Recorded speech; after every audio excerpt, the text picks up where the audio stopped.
Hello বন্ধুরা, তোমাদের সঙ্গে চলে আসলাম ছোট্ট একটা মিনি ব্লগের সঙ্গে।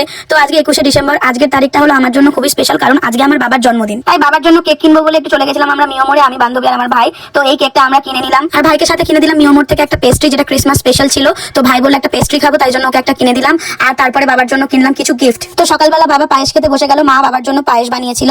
তো পায়েসটা বাবা খেয়ে নিল, আর মা ঘরে বানিয়েছিল বিরিয়ানি, চিকেন বিরিয়ানি। তো সেটাই দুপুরবেলা খাওয়া দাওয়া হয়েছে। বাবার আজকে ছুটি ছিল না, কাজে যেতে হয়েছিল, তাই জন্য বাবাকে ডাকলাম একটু তাড়াতাড়ি করে, বললাম উঠে পড়ো তাড়াতাড়ি করে, কেকটা কেটে তারপরে কাজে যাওয়ার ছিল। ওই জন্য বাবাকে বললাম উঠে এবার কেকটা কেটে নাও। তো এই জামাটা আমি বাবাকে জন্মদিনের জন্য গিফট করেছি, বলেছিলাম এই জামাটা পরেই তুমি আজকে কেক কাটবে। তো বাবার ভীষণ পছন্দ হয়েছিল জামার কালারটা। আর এদিকে আমি সমস্ত কিছু তাড়াতাড়ি করে রেডি করে নিচ্ছিলাম, কারণ বাবার কাজে যাওয়ার টাইম হয়ে গেছিল। খুব তাড়াতাড়ি করতে হয়েছে সবকিছু, কারণ বাবার ছুটি ছিল না। তাই এদিকে আমি কেকটা বার করে সবকিছু সরঞ্জাম রেডি করছিলাম, আর বাবা ওদিকে তাড়াতাড়ি করে রেডি হচ্ছিল কেকটা কেটে বেরিয়ে যাওয়ার জন্য। সবকিছু এদিকে রেডি করে নিয়েছি, মোমবাতি জ্বালিয়ে দিয়েছি। এবং বাবা আজকে কেকটা Happy birthday to you. Happy birthday বাবা। বাবার কেকটা খুব পছন্দ হয়েছিল, কেকের টেস্টটাও খুব ভালো ছিল। তো এখানে বাবা কেকটা কেটে সবাইকে খাইয়ে দিল। এটা তোমার জন্মদিনের গিফট। Thank you. দেখো আগে কি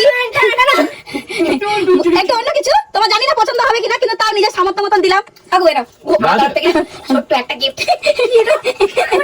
কাকু লিখছে কেক খাওয়াটা আগে লাইটার মনে দেখ, লাইটার বিড়ি দেখাচ্ছি। দাঁড়াও, কাকু বলবে দাঁড়া, ফ্রেন্ড ক্লাস মানে লোক দেখে হাসবে। ঠিক আছে হাসো, গিফট তো গিফট। শাবাশ, কাকু গিফট কি দেবে? এই একখানা প্রথমে আমার মেয়ে বান্ধবী, I love you. I love you too. I love you three. ও তুমি বলো থ্যাংক ইউ বলো। আর কিছু বলবো না। কি দিছে রে মালটা? সিগারেট আর লাইট।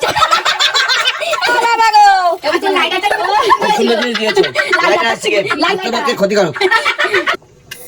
ও তোমার একটা দরকারি খুব জিনিস, অনেকদিন ধরে কিছু একটা বলছিল বাবা। না আমি শুনছিলাম অনেকদিন ধরে বলছিল, জানি না বাবার পছন্দ হবে কিনা, নিজের চয়েস মতন করেছে। এবার আমার মেয়ের গিফট আমি খুলছি। এই সুন্দর একখানা লাভ। I love you. I love you too. একটু বলবো না। কোমরের বেল্ট। লেদারের দেখো বাবা, লেদারের নিয়েছি। তোমার দরকার ছিল তো বাবা? রাখ করলে? না। ভালো হয়েছে? দেখো কত সুন্দর বেলটা। এরকমই বেল্ট চাই আমি। এরকমই বেল ছিল, মানে দরকার ছিল তো? অনেকদিন ধরে বলছি। আমি চয়েস করেছি। ঠিক আছে বাবা, অনেক কটা জায়গা করে দিয়েছে, এক্সট্রা করে দিয়েছে অনেক কটা। এই দেখো, এই দেখো। Made in India leather, original leather, ঠিক আছে? যতটুকু পেরেছি গাইস, বাবাকে এইটুকু দেওয়ার চেষ্টা করেছি। আসছে বছর আবার হবে সুন্দর, আরো গিফট দেওয়ার চেষ্টা করব। আস্তে আস্তে উন্নতি করবে, এত তাড়াতাড়ি তো উন্নতি করতে পারিনি।